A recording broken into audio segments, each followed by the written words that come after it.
வணக்கம். இது காலை நேர பிரதான செய்தி அறிக்கை.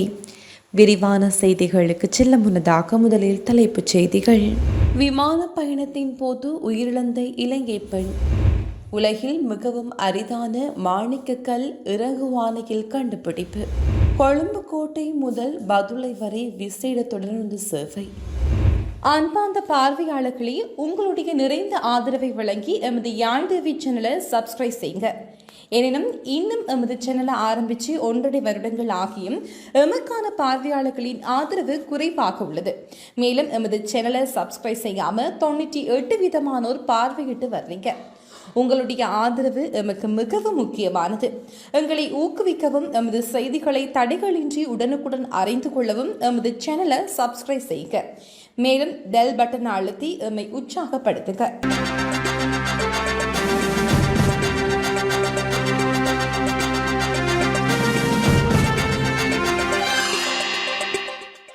பண்டிகை காலத்தில் சுகாதார பாதுகாப்பு தொடர்பில் அதிக கவனத்துடன் செயல்படுமாறு பொதுமக்கள் கூறப்பட்டுள்ளனர்.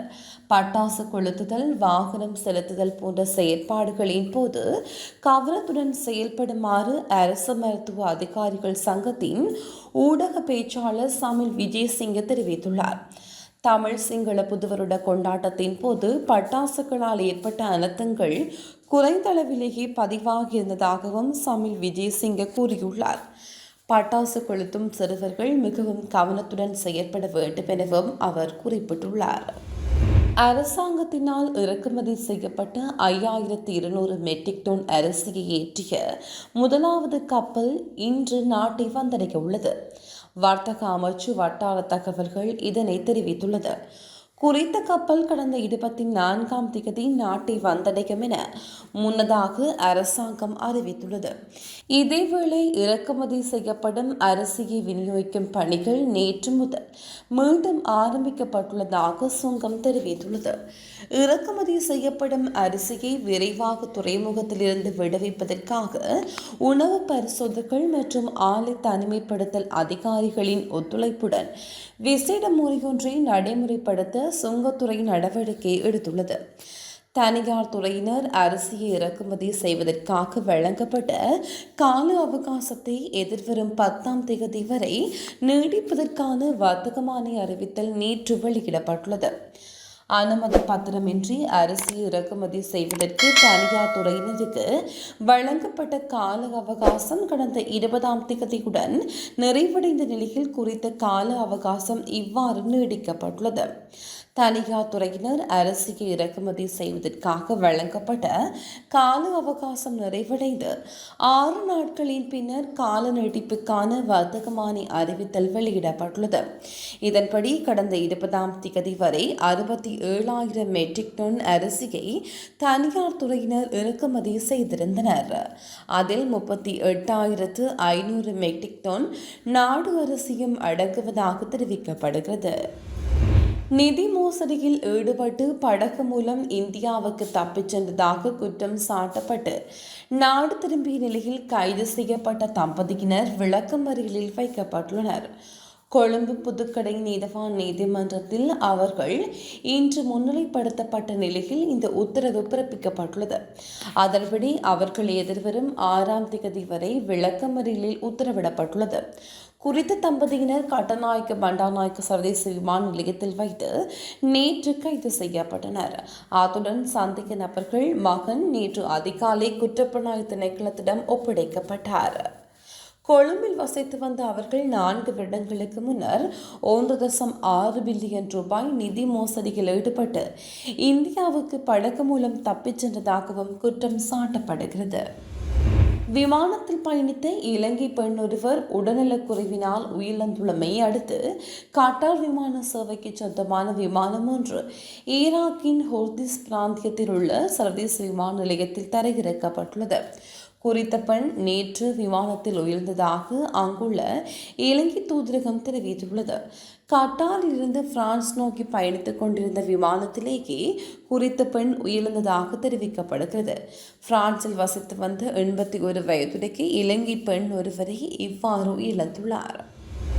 தென்கொரியாவின் பதில் ஜனாதிபதி ஹன் டக் சோவிற்கு எதிரான அவநம்பிக்கை பிரேரணி அந்த நாட்டு நாடாளுமன்றத்தில் நிறைவேற்றப்பட்டுள்ளது.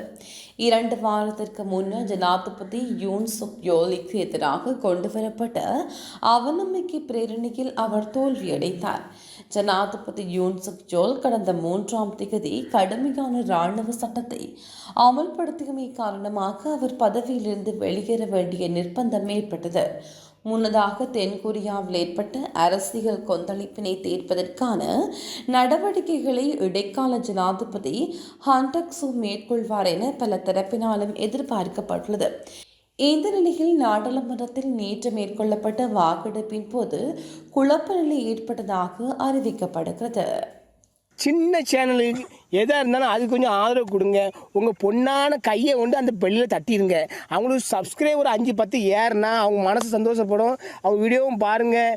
ரத்தினபுரி இறக்குவானை பிரதேசத்தில் மாணிக்கக்கல் அகழ்வு ஆராய்ச்சியின் போது உலகில் மிகவும் அரிதான மாணிக்கக்கல் ஒன்று கண்டுபிடிக்கப்பட்டுள்ளது.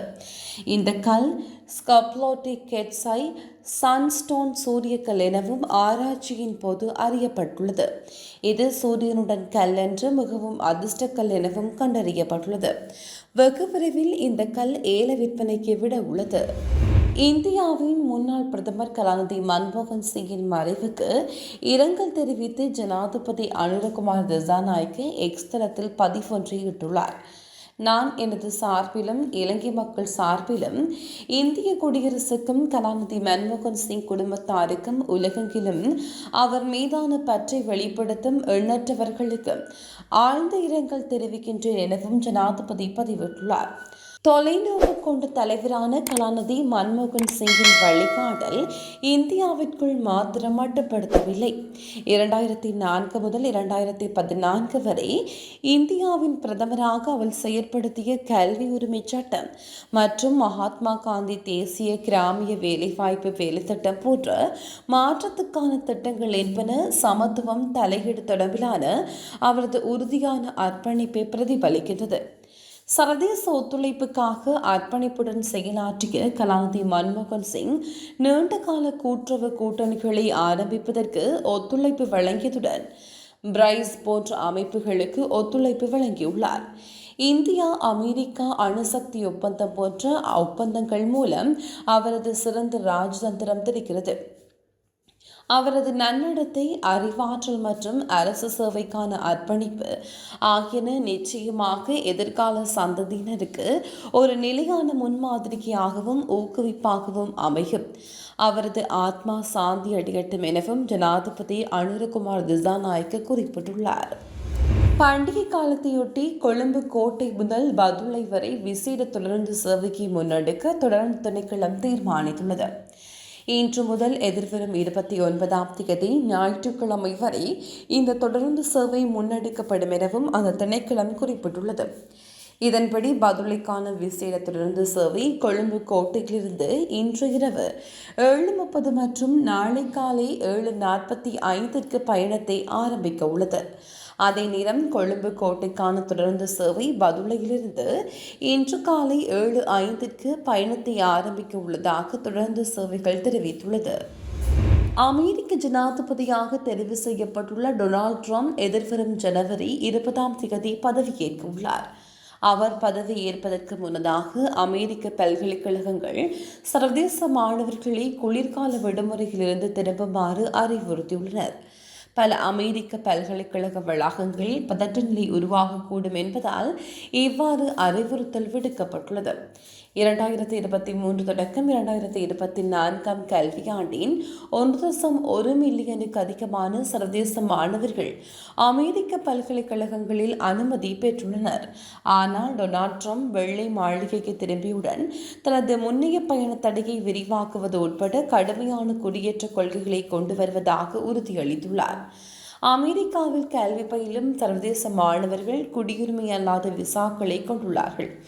இவ்வாறான பின்னணிக்கு டொனால்ட் ட்ரம்ப் ஜனாதிபதியாக பதவியேற்ற பின்னர் அமெரிக்காவின் சர்வதேச மாணவர்களுக்கு இருண்ட காலம் ஆரம்பமாகும் என சர்வதேச மாணவர்கள் தெரிவித்துள்ளதாக வெளிநாட்டு ஊடகங்கள் செய்தி வெளியிட்டுள்ளது.